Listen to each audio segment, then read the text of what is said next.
La notion de liberté divine, cette liberté, c'est une notion importante. Bien souvent, le mental humain la déforme et la comprend mal et la vit mal. La liberté divine, ce n'est pas d'entrer en guerre au nom de la liberté. La liberté divine, ce n'est pas d'imposer le bonheur. La liberté divine, ce n'est pas de décider à la place de l'autre, même croyant être guidé avec amour. La liberté divine, c'est la véritable manifestation de l'amour inconditionnel. À chaque fois que vous pensez que l'autre devrait être autrement, devrait faire autre chose, devrait utiliser d'autres mots, prendre une autre route, le simple fait d'en être convaincu est une atteinte à sa liberté en vous-même. C'est que vous n'avez pas compris ce qu'est la liberté divine. Pensez-vous que le Père qui est tout amour, toute puissance, laisserait ses enfants s'égarer si cela n'avait pas sa raison d'être? En fait, aucun être ne s'égare. Notre mental ne comprend pas. Il ne comprend pas pourquoi il y a tant d'injustice, tant de misère, tant d'opprimés sur cette terre. Il ne comprend pas et il veut lutter. Mais cela aussi a sa raison d'être.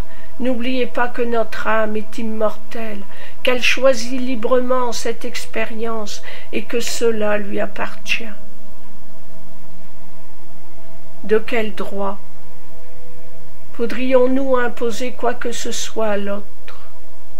L'humanité a lutté contre l'esclavagisme.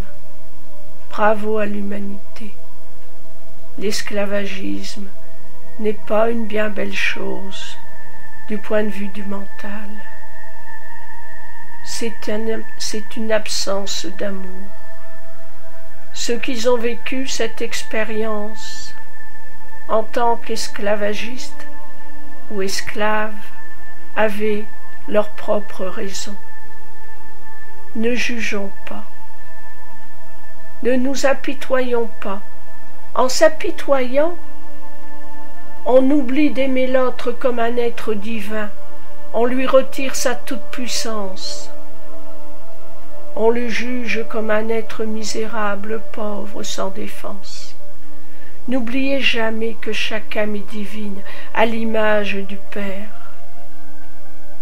Ne retirez jamais la présence divine en chaque être. Quoi que ce soit que vous voyez autour de vous, ramenez votre conscience sur cette présence dans la personne, que ce soit celle qui semble souffrir à cause d'un autre ou des autres, ou que ce soit la personne qui au contraire fait souffrir.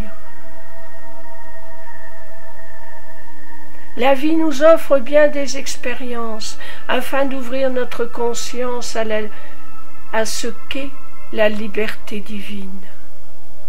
La liberté divine, c'est un état d'être, d'amour parfait. On aime l'autre d'un amour inconditionnel, tel qu'il est. On sait l'aider sans rien vouloir lui imposer. On sait offrir. Et jamais on n'est déçu si ce que l'on offre n'est pas pris ou mal utilisé. La personne qui vit dans le respect de la liberté divine s'offre cette propre liberté à elle-même. Jamais elle n'accomplit quoi que ce soit par devoir. Le devoir est le contraire de la liberté et de l'amour.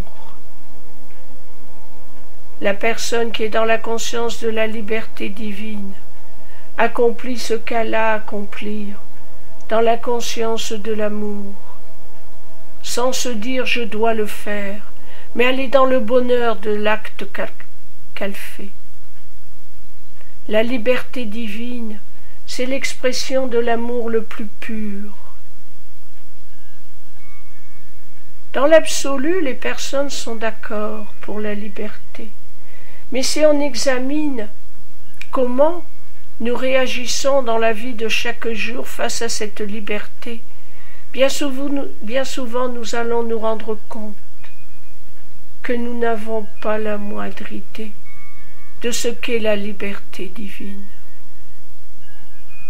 Est-ce que nous acceptons pleinement que les êtres que nous aimons soient libres?